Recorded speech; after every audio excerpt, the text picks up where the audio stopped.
नमस्कार बच्चों। अभी तक आपने व्याकरण की कक्षाएं ली हैं।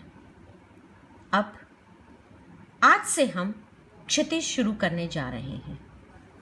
क्षितिज आपके साहित्य की पुस्तक का नाम है। आज क्षितिज में हम पद्य साहित्य में कबीरदास को पढ़ेंगे, जिनमें हम साखियां और उनके शब्द को पढ़ेंगे। कबीर पढ़ने से पूर्व हमें कबीर के जीवन और उनके जीवन के समय के बारे में जानना बहुत ज़रूरी है, क्योंकि हम सब जानते हैं कि साहित्य समाज का दर्पण होता है। आसपास के समाज में जिस तरह की परिस्थितियां होती हैं वो साहित्य में दिखाई देती हैं। हम हिंदी साहित्य को 3 भागों में बांटते हैं: प्राचीन काल, मध्यकाल और आधुनिक काल। मध्यकाल को हम पुनः 2 भागों में विभाजित करते हैं और उसका एक भाग है भक्ति काल, यानी उस समय साहित्य से जुड़े हुए कवि और कवित्रियों ने भक्ति से संबंधित रचनाएं लिखी। भक्ति काल में 2 मार्ग थे, भक्ति मार्ग और ज्ञान मार्ग, यानी ईश्वर को प्राप्त करने के 2 मार्ग थे, भक्ति के माध्यम से और ज्ञान के माध्यम से। भक्ति मार्ग को 2 धाराओं में बांटा गया: सगुण भक्ति धारा और निर्गुण भक्ति धारा। सगुण भक्ति धारा, सगुण यानी जहां ईश्वर को एक आकार के रूप में माना जाए, ईश्वर को साकार रूप में मानना, पूजा पाठ, तीर्थ यात्रा आदि को महत्व देना। इसकी 2 शाखाएं थी, कृष्ण भक्ति शाखा और राम भक्ति शाखा। सगुण भक्ति धारा में प्रमुख कवि और कवित्री हुए हैं जैसे तुलसीदास जी, रसखान जी, सूरदास जी और मीरा आदि। निर्गुण भक्ति धारा यानी जहां ईश्वर को कोई विशेष आकार, रूप, रंग प्रदान ना किया जाए, उसे सिर्फ एक शक्ति माना जाए। जो ईश्वर को निराकार मानते हैं, आत्मा को परमात्मा का एक अंश मानते हैं। यह मानते हैं कि पूजा पाठ, तीर्थ यात्रा, सांप्रदायिक भेदभाव सब कुछ व्यर्थ है। ईश्वर एक है और मनुष्य भी एक है, उनके बीच में भेदभाव करना गलत है। इस समय के प्रमुख कवि और कवित्री थे कबीरदास जी, रहीमदास जी, ललितदास आदि।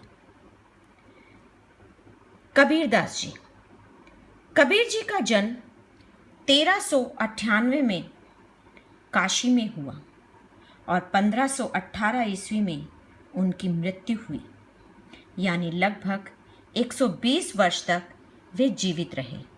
और इतनी लंबी आयु में उन्होंने बहुत सारी जगहों का भ्रमण किया, इसलिए उनकी भाषा में बहुत सारे शब्दों का समावेश देखने को मिलता है। तो उनकी भाषा को सधुकड़ी या खिचड़ी भाषा भी कहा जाता है।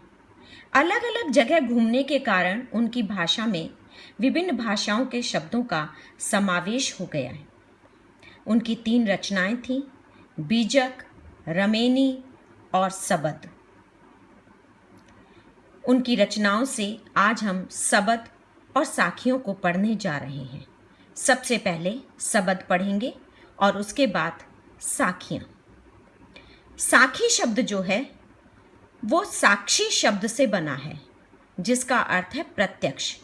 यानी कबीरदास जी ने जो भी कुछ अनुभव किया, महसूस किया, अपने आसपास के वातावरण में देखा, उसे अपनी वाणी से अभिव्यक्त किया। इसलिए उन्होंने अपने दोहों को साखी कहा है। उनके काव्य की प्रमुख विशेषताएं हैं: निराकार ईश्वर के प्रति भक्ति, बाह्य आडंबरों का विरोध जैसे मूर्ति पूजा, तीर्थ यात्रा, हिंदू मुसलमानों के बीच भेदभाव का उन्होंने विरोध किया, सच्चे प्रेम और ज्ञान से ईश्वर की प्राप्ति की बात कही। सबसे पहला शब्द, मोको कहाँ ढूंढे बंदे, मैं तो तेरे पास में, ना मैं देवल ना मैं मस्जिद, ना काबे कैलाश में, ना तो कोने क्रिया कर्म में, ना ही योग बैराग में, खोजी होए तो तुरत मिले हो, पल भर की तलाश में। कहे कबीर सुनो भई साधो, सब श्वासों की श्वास में। यह उनका पहला पद है। अब इसका अर्थ देखें। मोको कहाँ ढूंढे बंदे, मैं तो तेरे पास में। इस पद में स्वयं ईश्वर के कथन के माध्यम से कबीरदास जी ने बात कही है, यानी स्वयं ईश्वर ही मनुष्य को कह रहा है, हे मनुष्य, हे बंदे, बंदे यानी मनुष्य, ईश्वर का भक्त, तू मुझे कहाँ ढूंढ रहा है? मैं तो तेरे पास में ही हूं। ना मैं देवल ना मैं मस्जिद, ना काबे कैलाश में। ना मैं देवल, देवल यानी मंदिर, ना मैं मंदिर में हूं, ना मैं मस्जिद में हूं, और ना ही काबा और कैलाश में। कैलाश हिंदुओं का तीर्थ स्थान और काबा मुसलमानों का तीर्थ स्थान, यानी तीर्थ यात्राओं से तुम मुझे प्राप्त नहीं कर सकते। ना तो कोने क्रिया कर्म में, क्रिया कर्म यानी बाह्य आडंबरों में, पूजा पाठ मंत्र ध्यान आदि में, ना तो मैं उसमें हूं और ना ही योग और वैराग्य में हूं। वैराग्य यानी संन्यास धारण करने में हूं। खोजी होए तो तुरंत मिले हूं। यदि तुमने मुझे खोजा होता तो मैं तुम्हें तुरंत मिल जाता। पल भर की तलाश में, यानी पल भर में कोशिश करने पर ही, थोड़ी सी कोशिश करने पर ही मैं तुम्हें आसानी से प्राप्त हो जाता। कहे कबीर सुनो भई साधो, कबीरदास जी कहते हैं, हे साधु संत लोगों सुनो, ईश्वर हमारी श्वासों में निवास करता है। सब श्वासों की श्वास में, यानी प्रत्येक जीवित प्राणी की श्वास में, प्रत्येक जीवित प्राणी में ही ईश्वर का निवास स्थान है। उसे कहीं बाहर खोजने की आवश्यकता नहीं है। कुछ शब्दों के यहाँ अर्थ दिए गए हैं। बंदे यानी मनुष्य या ईश्वर भक्त, काबा यानी मुसलमानों का तीर्थ स्थान, देवल यानी मंदिर, क्रियाकर्म यानी बाह्य आडंबर, योग यानी योग साधना, बैराग यानी वैराग्य, तुरते यानी तुरंत या शीघ्र, तलाश यानी खोज।